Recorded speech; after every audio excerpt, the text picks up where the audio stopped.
in human form. That connects me with all the billions of years of evolutionary being. So I propose that we think about this question of social justice, indigeneity, beginning within the cosmos.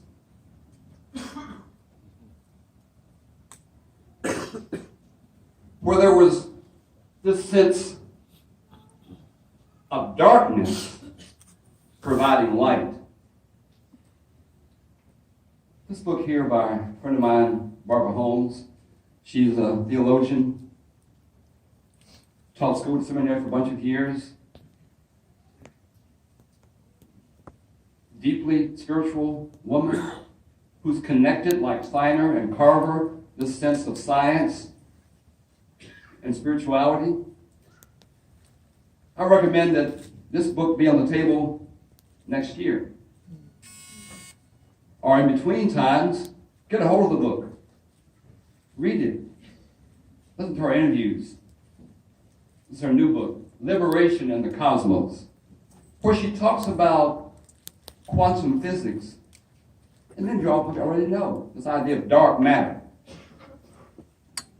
dark energy, black holes.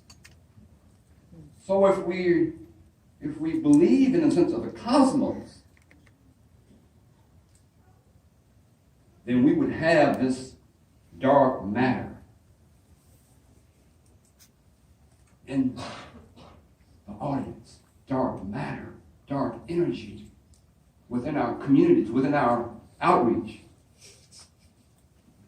So we have to provide for our community this sense of being indigenous within the cosmos. You know, there are some, I just left from Toronto again, the Parliament of World Religions. We had a similar kind of gathering, a lot of people.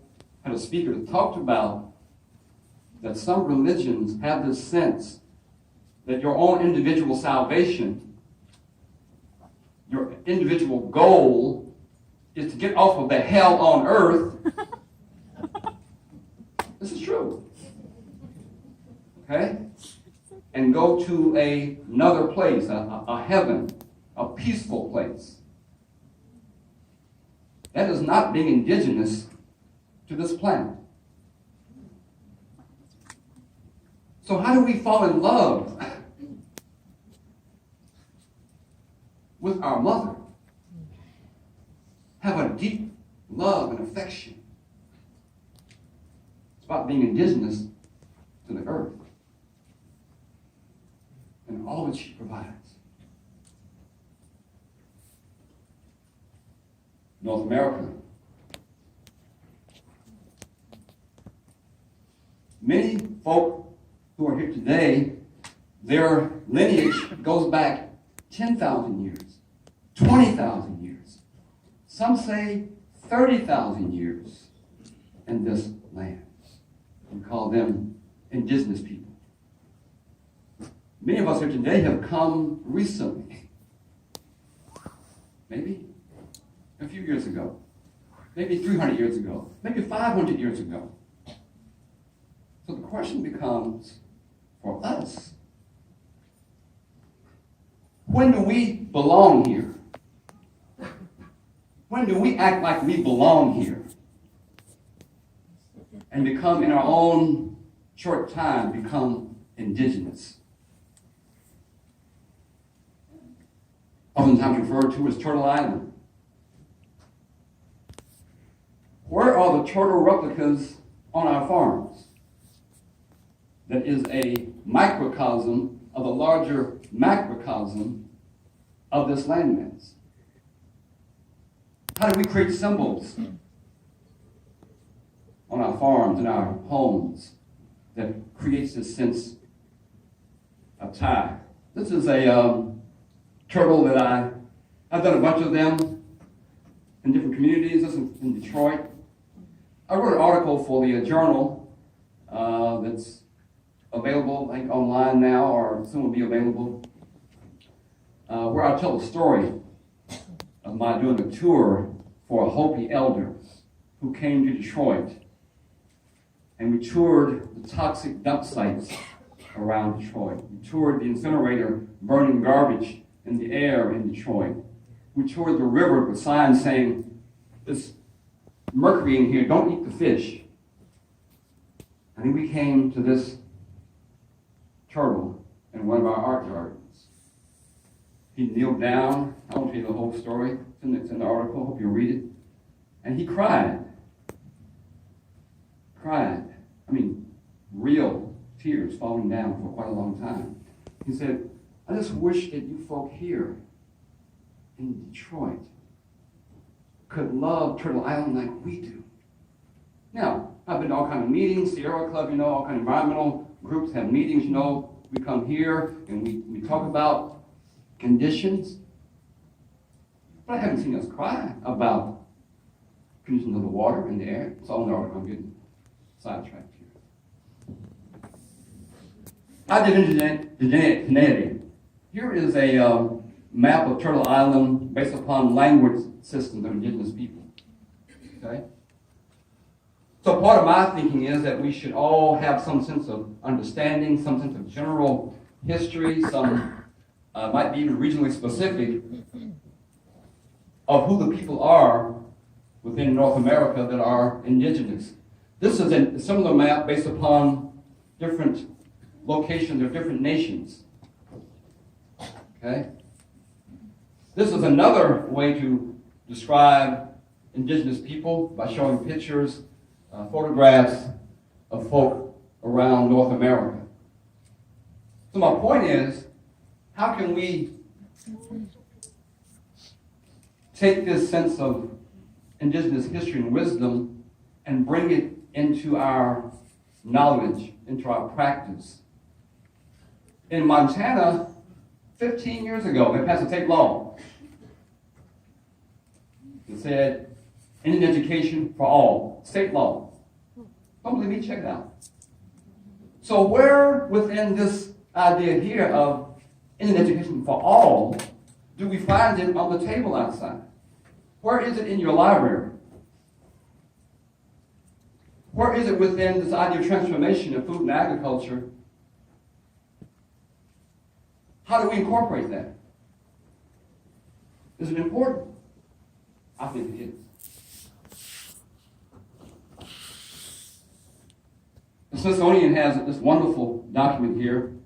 And by the way, this law that was passed, before it was even passed, they went to the elders of the nations in Montana and asked them, if you could prepare or write what you think we should know about you, what would it be? That's what is in the law, okay? Some of the things here, Native Knowledge 360. These kinds of publications and documents help us understand this question of indigeneity and social justice. This is, you might be familiar with it, the Sankofa bird, African symbol, meaning it's okay to look in the past, to understand the present, to help you get vision for the future. Okay? So we're talking about these questions of social justice, indigeneity. We're talking about looking back at the past to recognize that the foundation of injustice was based upon land, agriculture, the taking of land, people call it the stealing of land, genocidal actions, enslaving people, was based upon food and agriculture. Heard someone say yesterday, after one of the sessions, that, stuff here is too heavy. I don't want to deal with all those kinds of things. I just want to farm. As if farming and how it's practiced is simply farming. How we farm, where we farm, who we share with, who we get seeds from, who we honor.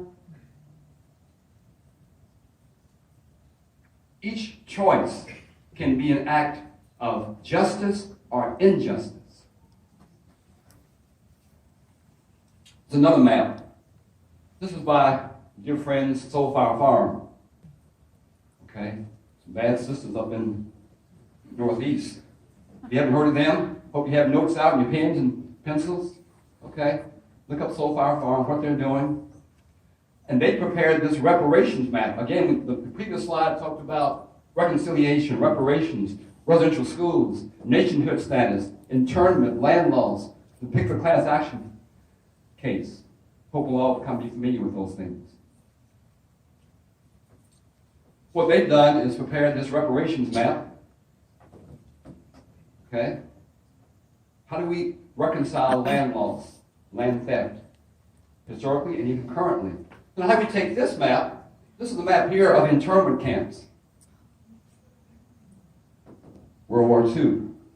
How do we take those various kind of maps and then begin to overlap them around the question of indigeneity, social justice? How do we overlap them? And then we go back home in our city, in our farms, in our community, and we take a chunk of that and say, well, I want to learn the history in my region of the indigenous people, the history of the Trail Tier, the history of land laws, the history of internment, so I can be grounded in that history and the current reality.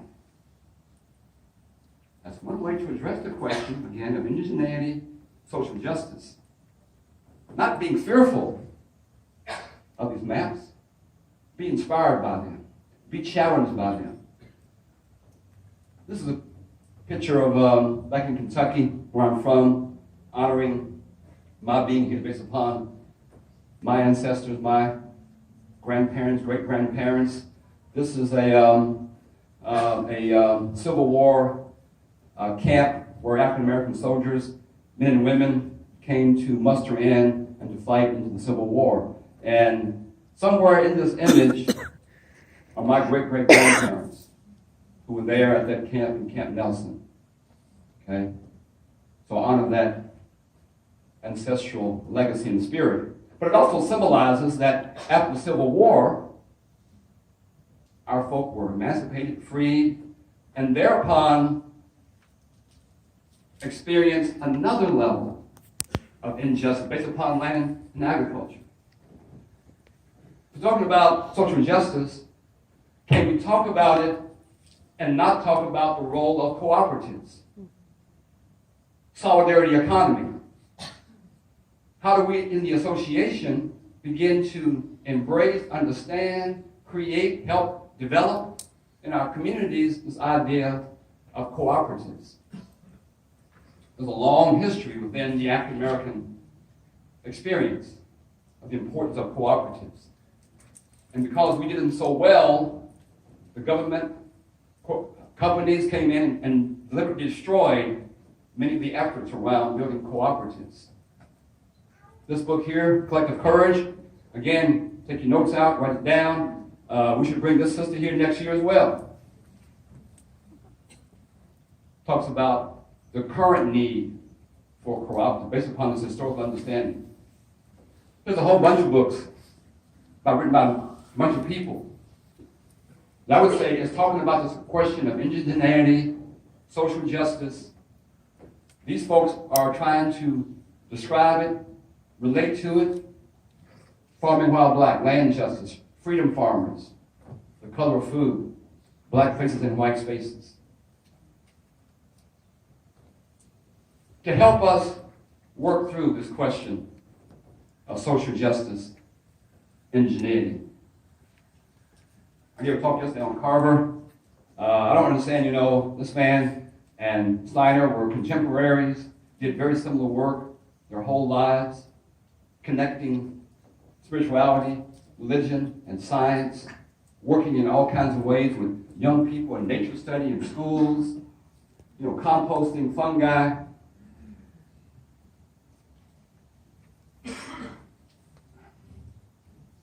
You ought to be back on the back table. Okay?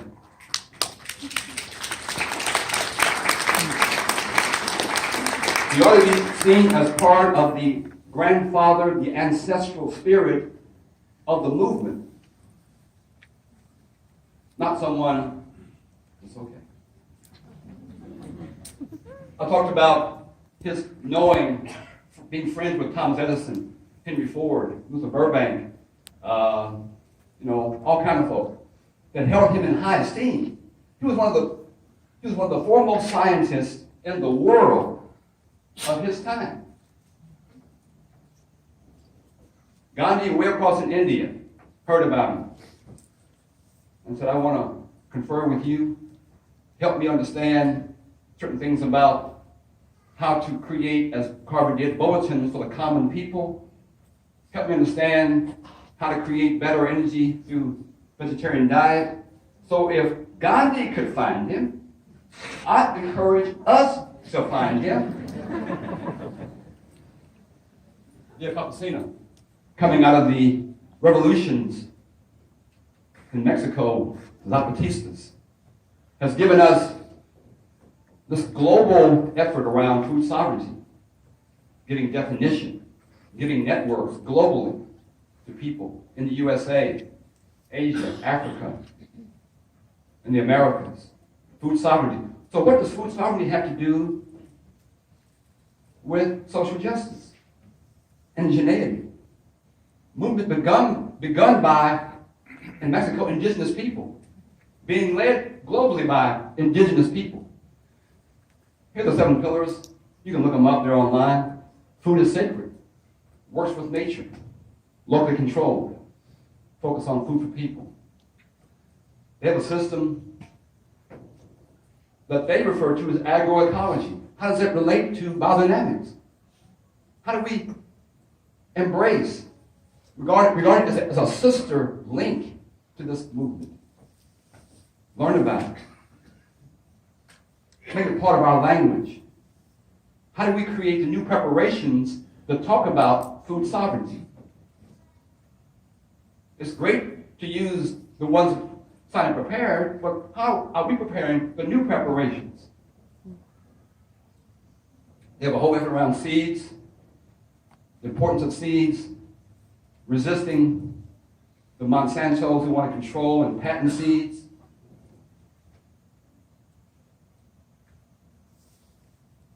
Out of Bolivia and Ecuador, as you might know, within their constitutions, they have these laws, the rights of Mother Earth. So how do we incorporate this question of rights of Mother Earth within our language, within our practice, within our communities? Do we need in our local cities the laws of Mother Earth? Do we need in our state the laws, rights of Mother Earth? How does this inspire our work? Coming up is International Day Elimination of Violence Towards Women. I go to a lot of conferences, I'm about to close here, on food and agriculture. I go to conferences all over the United States, whatever. I have yet to hear any discussion about breastfeeding as a local food.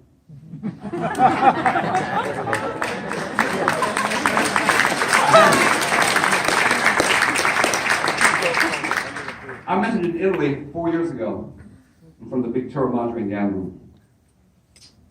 And folks said, I said, this is the first best local food. Yes. You need to lift that up. Okay? But it wasn't in, I don't recall, in Siner's vision. Is it in the Ag Course 1? Oh, Ag Course 5. We need to advance the work, folk. Okay? I'm going to skip through here. I'm working a lot with this 10,000 Gardens in Africa program. Do we need, within the association, a 1,000 gardens in Oakland, in Chicago, in Mississippi, in Georgia? Okay, as part of our effort around social justice. Can we borrow this idea and apply it within our communities? Oh, yes, she's saying yes. I'm going to skip this one. I saw there was a I grew up Sinai College. We have within Slow Food International this university called the University of Gastronomic Sciences. It's our attempt to create a holistic educational environment where students can come in and learn the whole system. Learn from production to distribution, disposal, the whole system. But what the problem is, we go to university, we're trained Newtonianly to think very narrowly in categories. So how can the cyber college connect up with, be embracing this university in Italy? We'll skip that, close out. Look up my photographs from my work in Lexington. Young lady out of one of our gardens. She has in her hand a clump of soil. Next photograph, I call this one gold dust. This was a shot from Detroit. We were up there. What's it called gold dust? Because it's a reminder that the soil, the black, fertile, compost soil we all talk about, is more valuable than gold.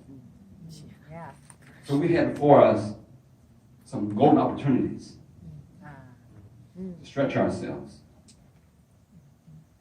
to become indigenous in all the different levels.